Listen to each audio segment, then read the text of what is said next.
Welcome to the wonderland stories. پیارے بچوں، آج کی کہانی کا نام ہے بھیڑیا اور سارس۔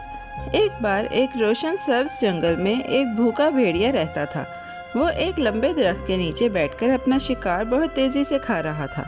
اتنا تیز کھانے کی وجہ سے ایک بڑی ہڈی غلط طرح چلی گئی اور اس کے گلے میں اٹک گئی۔ بھیڑیا کھانستا رہا اور اسے باہر نکالنے کی کوشش کرتا رہا۔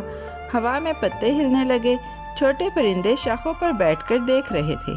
بھیڑیا ڈرا اور پریشان محسوس کر رہا تھا اور اسے نہیں معلوم تھا کہ آگے کیا کرے۔ بھیڑیا زور زور سے دھکیلنے اور کھینچنے لگا اور جو بھی طریقے وہ جانتا تھا سب آزمائے۔ وہ اپنے پنجوں سے اپنی گردن رگڑتا، نرم گھاس پر لیٹا اور پھر پلٹ کر پھر لٹا۔ وہ زور زور سے کھانستا رہا جب تک اس کی سانس پھول نہ گئی، پھر بھی ہڈی نہیں ہٹی۔ وہ تھک گیا اور خوفزدہ ہو گیا۔ بھوکا بھیڑیا کل کے کھانے کے بارے میں سوچ کر پریشان ہوا۔ وہ چاہتا تھا کہ کوئی ایسا آئے جس کا ہاتھ نرم ہو یا جس کی گردن لمبی ہو، جو ہڈی تک پہنچ کر اس کی مدد کر دے۔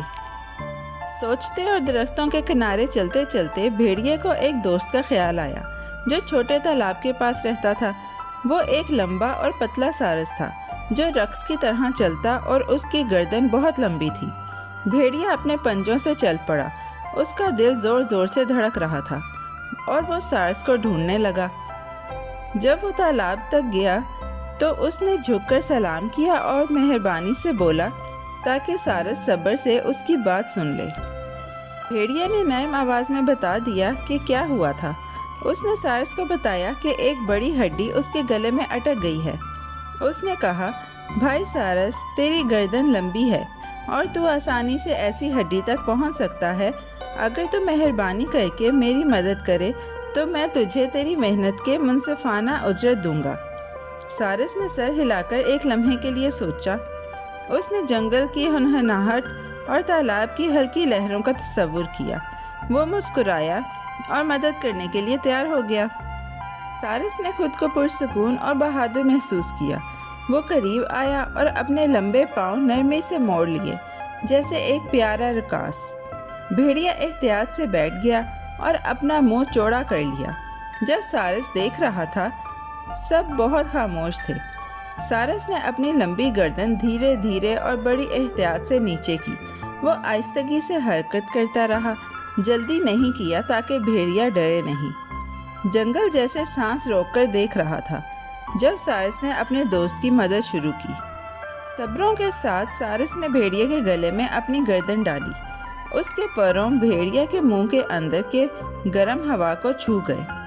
سارس نے سخت ہڈی تلاش کی اور اپنی چونچ کی بڑی محتاطی سے پکڑی۔ احتیاط سے پہنچ کر سارس نے ہڈی کو پکڑا اور باہر کھینچا۔ جب ہڈی نکلی تو بھیڑیا کو بہت سکون ملا۔ تنگی کم ہوئی اور سخت چیز باہر سڑک گئی۔ سورج کی روشنی تالاب پر گری اور ایک ہلکی ہوا نے فکر کو دور بھگا دیا۔ بھیڑیا نے گہری ٹھنڈی ہوا میں سانس لی اور شکریہ کی مسکراہٹ دی۔ وہ تھوڑا سا دم ہلایا اور نرم آواز میں سارس کا شکریہ ادا کیا۔ سارس نے اپنی لمبی گردن آہستہ آہستہ نکالی اور سیدھا ہو گیا۔ خوش تھا کہ اس نے مدد کی۔ ان کے ارد گرد پتے جیسے آہستگی سے تالیاں بجاتے اور چند چھوٹے پرندے نرم نغمہ گا رہے تھے۔ دونوں دوستوں کو وہ گرم احساس ہوا جو ڈر کے ختم ہونے اور مہربانی سے مسئلہ حل ہونے کے بعد آتا ہے۔ جب بھیڑیا چلنے کے لیے اٹھا، سارس قریب آیا اور شائستہ آواز میں پوچھا، اور سر، میری اجرت؟ اس کی آواز نرم تھی۔ وہ چیز چاہتا تھا جو وعدہ کی گئی تھی۔ بھیڑیا رک گیا، لمبے خوف کے بعد اپنے ہونٹ چاٹتا ہوا۔ وہ لمبے پرندے کو دیکھا اور پھر روشنی میں ناچتی ہوئی سنہری کرنوں کی طرف دیکھا۔ سارس صبر سے کھڑا رہا۔ اس کے پر صاف تھے اور وہ بہادر اور محتاط مدد کے بدلے ملنے والے انعام کا انتظار کر رہا تھا۔ بھیڑیا اچانک زور سے ہنس پڑا۔ اس کی ہنسی درختوں میں گونج اٹھی۔ اب جب وہ پھر سے سانس لے سکتا تھا تو وہ ہلکا محسوس کر رہا تھا۔ جنگل نے اس کی ہنسی سنی۔ اسی لمحے دونوں دوست گرم روشنی میں کھڑے تھے اور ان کے دل مختلف جذبات میں تھے۔ ایک سکون اور خوش دوسرا اس کے بارے میں سوچ رہا تھا کہ کیا وعدہ پورا ہوگا۔ بھیڑیے کی ہنسی ندی کی طرح پھوٹ رہی تھی۔ اس نے اپنا سر ہلایا اور ایک گونجدار آواز میں بولا جو درختوں کے بیچ گونجی۔ سارس نے شائستگی سے انتظار کیا اور اسے جلدی نہ کرنے دیا۔ چھوٹے پتے زمین پر جھڑنے لگے۔ پاس ہی ایک گلہری نے اپنے پنجے گالوں پر رکھے اور حیرت سے دیکھنا شروع کیا۔ تالاب نے آسمان کے عکس دکھائے اور سب نے کان لگا کر سنا کہ بھیڑیا اگلے کیا کہے گا۔ سارس نے اپنی لمبی گردن سیدھی کی اور نرم آنکھوں سے بھیڑیے کو دیکھا۔ اسے وہ جلدی والا وعدہ اور مہربان پیشکش یاد آ گئی جو انہوں نے کی تھی۔ جنگل خاموش ہو گیا اور ہوا میں ایک نرم سوال معلق ہو گیا، کیا وعدہ پورا ہوگا؟ پرندے اپنے گیت روک گئے۔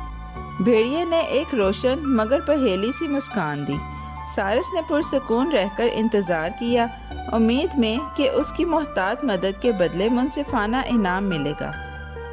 بھیڑیے نے ایک چالاک مسکراہٹ کے ساتھ کہا، اے سارس، اجرت تو میں نہ دوں گا، مگر یہ ضرور سمجھ لو کہ تمہارا انعام یہ ہے کہ تم نے اپنی لمبی گردن میرے منہ میں ڈالی اور پھر بھی زندہ سلامت واپس نکال لی۔ یہ تمہارے لیے سب سے بڑی بخشش ہے۔